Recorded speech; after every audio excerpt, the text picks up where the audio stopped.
Salut, c'est Rockmilk et bienvenue sur ce 6ème ultra résumé qui transforme plus de 3 heures de live Twitch en une vidéo narrative de YouTube de 5 à 10 minutes. C'est ma toute première série hardcore, elle est en 1.18 et elle a lieu tous les dimanches matins sur Twitch. N'hésite pas à passer lors d'un live faire un coucou, à follow ma chaîne Twitch et aussi à t'abonner à la chaîne YouTube. C'est gratuit, ça te prend quelques secondes et ça fait toujours extrêmement plaisir.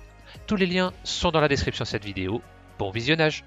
Entre les lives, pour éviter un contenu inintéressant, j'ai farmé les niveaux pour enchanter mon armure et mes armes. Il ne me reste que 2 diamants, mais je me retrouve avec une épée ultra puissante, des outils super efficaces et solides, un arc dont la puissance 5 me sera sûrement très utile, et une armure blindée de solidité, de protection, et surtout avec chute amortie 3 sur les bottes. Ça valait vraiment le coup. Il ne me manque plus que raccommodage, et je voudrais avoir un villageois bibliothécaire qui me le propose dans cet épisode.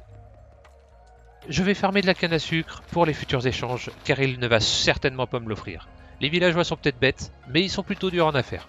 J'augmente alors ma production de papier et d'eau parce que ça fait longtemps. Je vais avoir besoin d'un pupitre ou deux, et comme je suis limite en bois, je vais devoir couper quelques arbres. Il me manque aussi du cuir et 2 vaches rôdent dans les parages. Je récolte ensuite du blé à grands coups de lit. Oui, c'est possible, mais ne faites pas ça chez vous. Il est temps de nourrir les élus qui me témoignent tout leur amour et de replanter quelques arbres autour de chez moi si je ne veux pas parcourir des kilomètres à chaque fois que j'aurai besoin de bois. C'est une sage décision. Il y a un vieux reste de ma première maison et il est temps d'abattre ces murs qui gâchent le paysage. Un passage ensuite à la ferme à faire, je pense qu'on devrait être tranquille pour un bon moment. Un peu de culture de carottes, cette journée est plutôt bien remplie. Je vais encore avoir besoin de cuir car il me faut 3 livres pour une bibliothèque, donc je file dans la forêt d'à côté. Je tombe sur un troupeau que je ravage littéralement et m'approche d'un feu au loin, dans une forêt de sapins. Je trouve des loups, mais j'ai pas d'os sur moi donc je reviendrai plus tard pour les apprivoiser. De retour à la maison, j'écris mes 6 premiers livres au beau milieu de ma salle des coffres. Que voulez-vous? La vie à la campagne, moi, ça m'inspire. Je monte ensuite 2 bibliothèques en toute décontraction, puis un pupitre parce que j'ai 10 minutes de libre dans mon après-midi. Nourrissage des élus et direction la villa des villageois pour y placer une clôture. Je veux en faire sortir un pour lui apprendre à lire et qu'il devienne bibliothécaire. Regardez comme je fais du bon boulot. Non, parce que c'est du bois de boulot. Je fais sortir Hector, promis à un avenir radieux, enfermé dans le sous-sol de ma maison à me vendre toujours les mêmes livres. Il a l'air enthousiaste car il veut me vendre Chute amortie 4. C'est sympa Hector, mais t'as pas un raccommodage plutôt? Voilà, merci Hector, t'es vraiment le plus fort. Armé de pupitres et en jouant sur son intarissable soif de culture, je l'emmène près de ma maison. Je lui construis son enclos avec un piston car Hector pourrait faire un effort sur ses prix, et à l'avenir, un zombie lui montrera que la vie c'est quand même beaucoup plus important que l'argent. Hector, bienvenue chez toi! Je décide alors de faire 30 minutes de minage de diamants car j'aime bien ça déjà, et aussi parce que je dois pouvoir réparer mes bidules en diamant en attendant qu'Hector baisse un peu ses prix sur le raccommodage. Ça se passe plutôt bien. Et même si les viewers me promettent la mort dans ces tunnels sombres, je tombe sur des bonnes grosses veines qui font rapidement grimper la cagnotte à l'aide de ma fortune 2. Avouez que voir quelqu'un ramasser du diamant comme ça, c'est plutôt satisfaisant. Je tombe alors sur une grotte qui se trouve être une cavité géante. À peine le temps d'admirer l'immensité de l'endroit que c'est la sortie des écoles zombies. Désolé les mioches, mais allez jouer aux billes près de la lave. Cette caverne est vraiment magnifique et immense, avec un mineshaft suspendu un peu plus loin, mais des creepers postés en embuscade, prêts à me tomber dessus tels des grenades, ont raison de ma motivation d'explorateur. Je reprends mon tunnel et on avance. Je manque de me faire cramer les orteils et je collecte encore quelques diamants. Alors que je suis sur le point de rentrer, je tombe sur une géode. C'est cool les géodes. Et 47 diamants de plus dans le coffre. Je veux pouvoir échanger avec plus de villageois et je me lance dans la construction de la nursery. Nos 2 villageois restants dans la villa seront les géniteurs de notre futur village. On fait dans la construction efficace. Du bois, de la roche des abîmes, des formes rectangulaires petites et simples, ça doit être fonctionnel. Dans ma grande bonté, je leur mets même des vitres. Je spoil la suite, mais ils vont vraiment le regretter. Je place un système de trappe entre la partie vie et la partie nuit de la maison afin que les enfants tombent dedans. Vous en faites pas pour eux, je mettrai de l'eau pour éviter qu'ils se blessent. En faisant le tunnel pour sortir, c'est un véritable ravin qui se présente devant moi.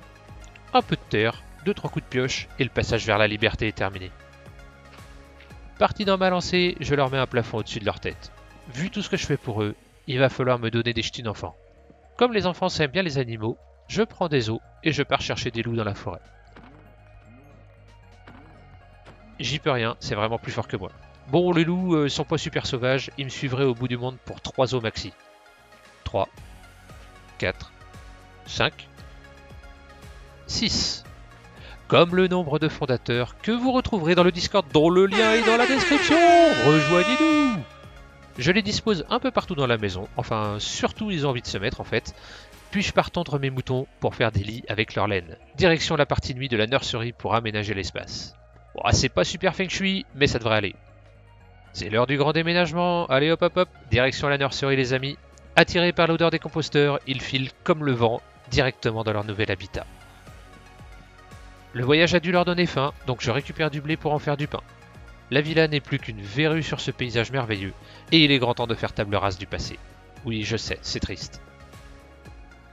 Évidemment, les élus ont le droit à leur part de blé, et le reste ira dans la nursery. Mange et fais ton devoir, petit homme. Les premiers regards s'échangent. Non, non, non, j'espionne pas, j'espionne pas. Pas de bébé, il me faut plus de pain. Les sentiments commencent à naître, c'est bon ça, mais toujours pas de bébé. En attendant notre premier nouveau-né, je décide de construire un toit. On va faire le tour en pierre des abîmes et l'intérieur en cuivre. Même si je veux pas mettre d'efforts démesurés dans cette demeure, je veux qu'elle soit un minimum travaillée. Je pars donc sur un toit cathédrale. Forcément, pour l'instant, c'est pas très beau, mais on va lui donner une chance à ce toit. Blé, élu, vous commencez à connaître la chanson. Encore une fournée de pain pour nos amis. Mais qu'est-ce qu'ils peuvent bouffer? Non, non, non, j'espionne pas, c'est juste que vous avez un peu de terre qui bouche les gouttières. Oui, oui, oui, oui. Toujours rien. Pendant ce temps, je continue mon toit. J'ai alors une petite pensée pour les deux en dessous à qui je demande de faire des bébés et qui entendent un bonhomme sauter sur leur toit et regarder par les fenêtres. Ils sont quand même un peu snobs, hein, ces villageois. Avec l'aide des viewers, on fait quelques tests de décoration en façade pour rendre tout ça chatoyant. Du bois, des portails, de la lumière, ce sera mon chef-d'œuvre. C'est à ce moment qu'on prend un raid de la part d'un streamer qui va littéralement défoncer la vie du boss du live en haut à gauche de l'écran. Merci beaucoup. Je récupère ensuite un maximum de canne à sucre pour en faire du papier pour notre bibliothécaire dans l'espoir d'obtenir notre premier livre raccommodage. Et bingo! Je file alors au spawner ajouter raccommodage sur ma pioche et je commence à laminer du squelette pour la réparer grâce à l'XP. Il faut vraiment qu'on mette cet enchantement sur tous mes bidules en diamant. Mais ça sera pour le prochain épisode, car ce live s'arrête ici. D'ici le prochain live, portez-vous bien.